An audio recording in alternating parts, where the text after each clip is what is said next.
It seems the Avs are incapable of playing a normal hockey game. Avs lose to the Toronto Maple Leafs 8-3. Alex Newhook! Oh boy. Whoa!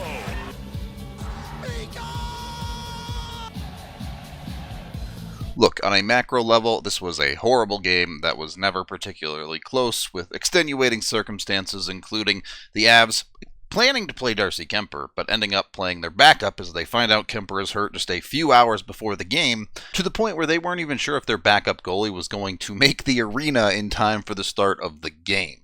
So, not going to overthink this one on the macro scale. It's a terrible game, throw it in the bin.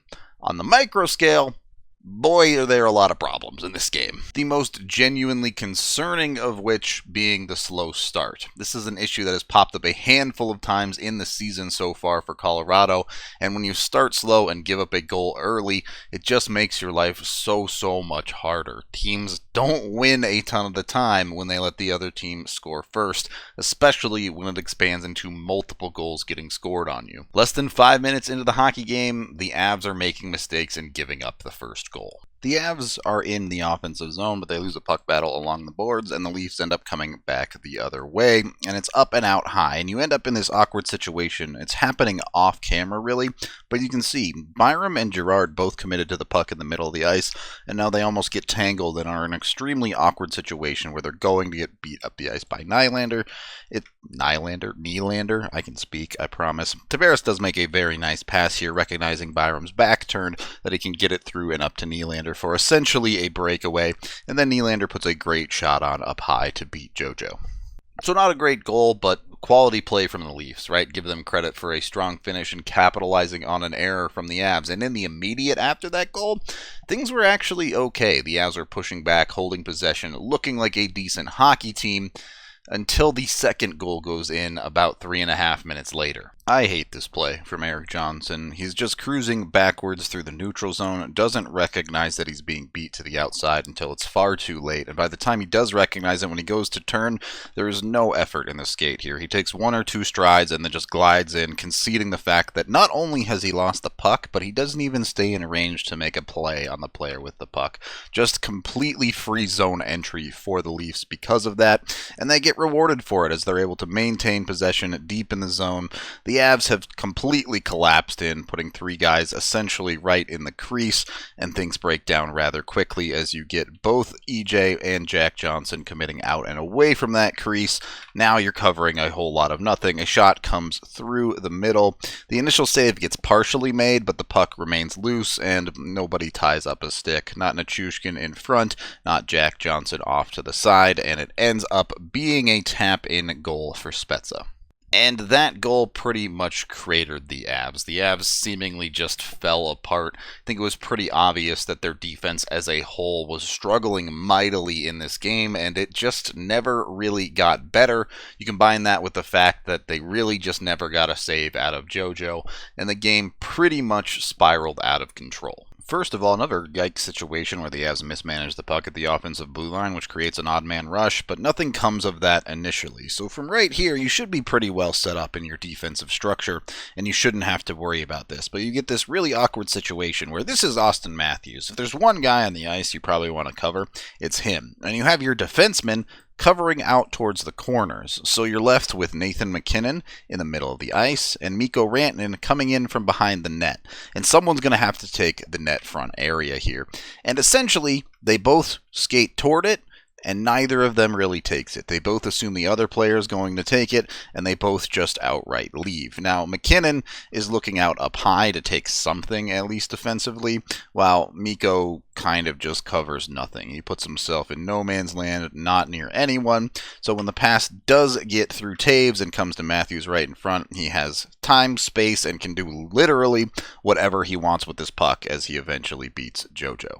And look, The Avs defense is not going to play this bad every single night. Even JoJo is a third-string goaltender. Yes, Toronto is a high-powered offense, but he's not going to play this bad every single night. This was just a confluence of some of the worst hockey the Avs have played all season, if not the worst hockey the Avs have played all season on the defensive side. Look, if you're a Leafs fan, you should be pumped up on the way they made this Avs defense look, because it, as a whole, was awful. Yes, the defenders themselves struggled, but on that play, you saw the forwards not taking care of their responsibilities to the point where arguably the best, or certainly a top 3 goal scorer in the league, has 10 feet of space in front of the net. I mean, that's so bad. I don't know what to say about it.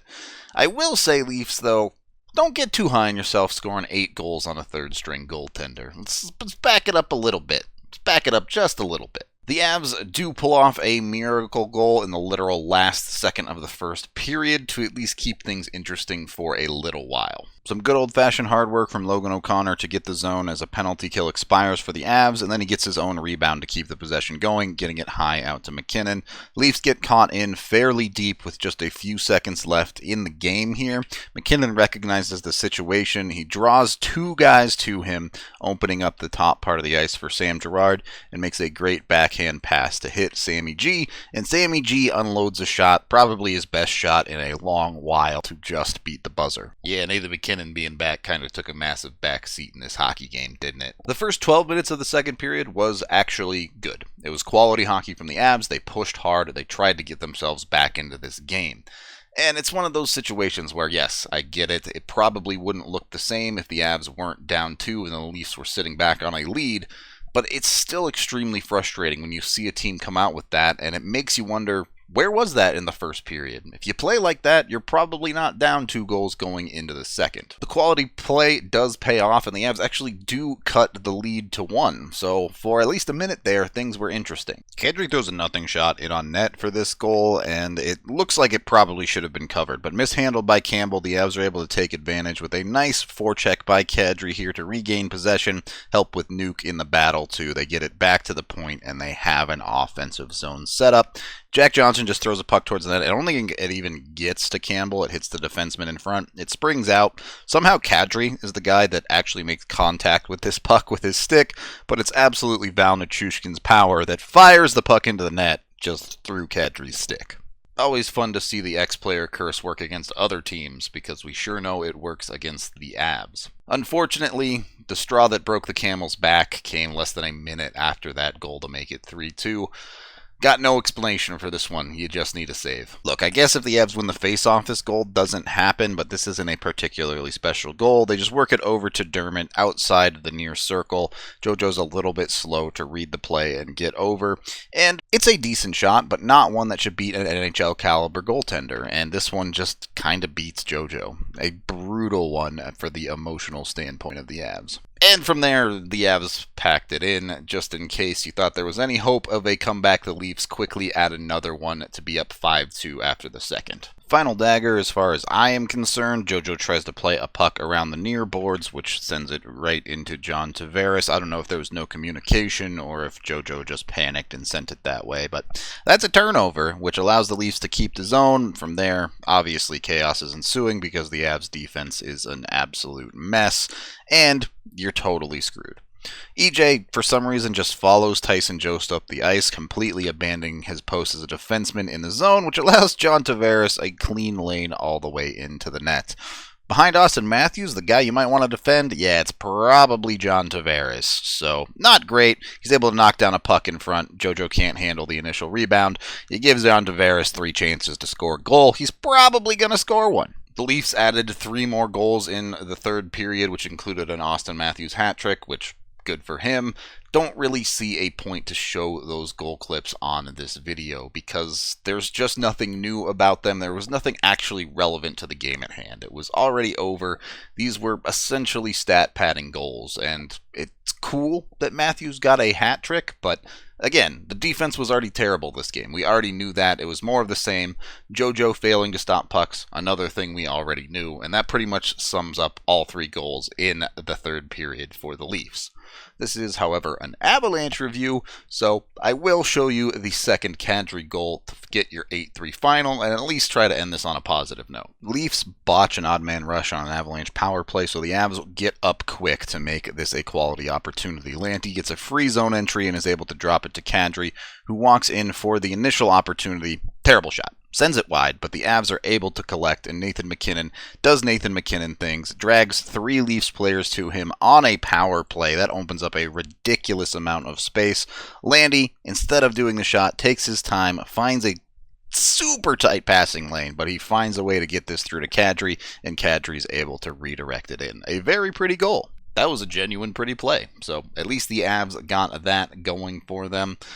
Look, this game ended up being a really weird situation with the goalie swapping out because of Kemper's mystery injury. It's very likely that Justus Annunen gets his first ever NHL start in this game coming up against Montreal on the back-to-back, so there's a little bit of weirdness. On the whole, I think everyone knows the Avs are a better hockey team than they were in this game, so that's why I'm not worrying about it too much. But when you get down to it, there's a lot of things that they have to do better. The inconsistency throughout this season is starting to be a little bit of a problem. We're at nearly game 20, and you want to start to see things settle in, and the Avs start winning in a consistent fashion that doesn't include random games where they get blown out. Plus, I would love a hockey game where I can actually dig in and get into the analysis and nitty-gritty of how the Avs pulled out a close win or came up short. These blowouts get old real quick. We'll leave it there. I don't think I really have much more to add other than Avs just could, should, would, and will be better than that hockey game. Thank you for watching. Be sure to head on over to thednvr.com for all of our Avalanche coverage. I am Rudo, and I imagine all y'all who watch LFR are enjoying this one. Avalanche time, come on, grab your friends. We're going to the playoffs again with Nate the dog and Gabe the babe. The fun isn't over yet, it is Avalanche time.